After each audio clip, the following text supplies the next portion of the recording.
Wala pa bang Semana Santa, nagsisiuwian na rin ang ilan nating kababayang magbabakasyon sa probinsya. At kumustahin natin ang sitwasyon dyan sa Araneta Center Bus Terminal sa Cubao, Quezon City. Narito ang unang balita ni Victoria Tulad, live. Victoria? Ivan, bagamat sa susunod na linggo pa nga ang Semana Santa, may ilan ng pasahero na pauwi ng probinsya dito sa Araneta Center Bus Terminal. Biyaheng Masbate si Yoli Esconia ngayong Holy Week. Taon-taon daw siya umuwi ng probinsya at nakasanayan ng lumuwas ng maaga. Para hindi masyado maraming tao. Gaya ni Yoli, naghihintay rin ng bus sa Araneta Center Bus Terminal si Baby Botor na pauwi naman ng Bicol. Bukod sa Holy Week, nais daw umuwi ni Baby ng maaga dahil graduation ng kanyang mga apo.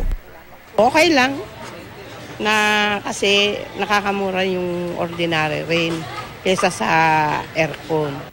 Ayon sa coordinator ng Araneta Center Bus Terminal na si Ronald Tagle, nangalahati ang bilang ng mga pasahero dahil nagbukas na rin ang Araneta Center Bus Port na nakalaan para sa mga air-conditioned bus. Umaabot na lang daw ng mahigit 4,000 ang kada araw na bilang ng mga pasahero na sumasakay sa ordinary buses. Pero dahil Holy Week, posibleng umabot daw ang bilang na ito sa 8,000 kada araw. Ang dispatcher na gaya ni Alan Pitapit, inaasahan na sa Linggo hanggang Miyerkules Santo pa ang dagsa ng mga pasahero. Tiniyak naman niya na nag-iingat ang mga driver at konduktor. Alam na rin daw nila kung ano ang mga bawal, gaya na lamang ng pag-inom bago ang biyahe. Yung ating mga gulong, kailangan i-check po natin, makina, at nasa kondisyon ng ating mga driver. Ayon sa pamunuan ng bus terminal, sa Biyernes pa maglalagay ng mga assistance desk bilang paghahanda sa dami ng mga pasahero.